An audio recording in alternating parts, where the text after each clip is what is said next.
Welcome to Britain's favourite Sunday sermon, this Remembrance Sunday.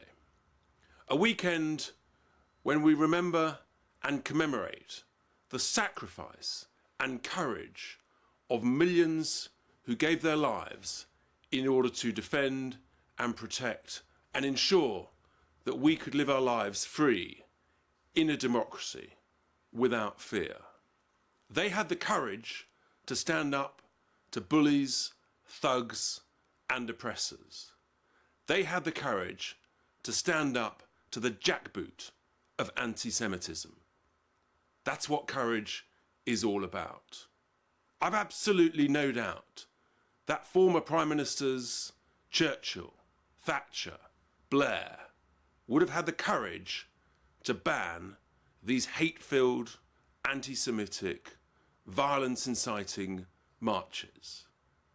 But, sadly, we've got a Prime Minister that's too weak, too gutless and too cowardly to ban these marches. He's got the power to do it himself under an Act of Parliament, but he's bottled it.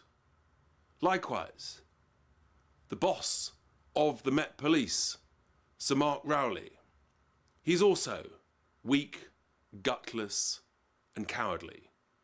He had the evidence clear as day in order to call for these marches to be banned.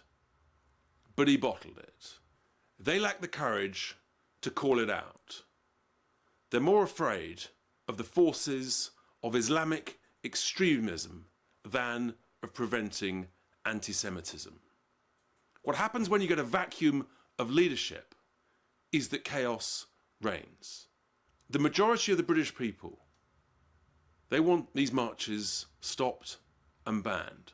They know the difference between right and wrong.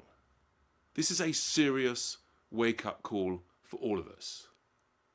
I know it's difficult, but the truth is that if you have rapid, huge, mass immigration in a short period of time, then what happens is that people don't integrate and properly absorb into our existing communities and absorb into our existing way of life, our culture, our heritage, our history. And that is the fact that multiculturalism has patently failed. Different people have called it out: Blair, Cameron, Louise Casey, Suella Braverman. Multiculturalism has failed. We have to have the courage to recognise what's gone wrong. We have to have the courage to say, actually, this has got to stop. Enough is enough. We have to have the courage to say, never again. And with that, here endeth, on this Remembrance Sunday, my Sunday sermon.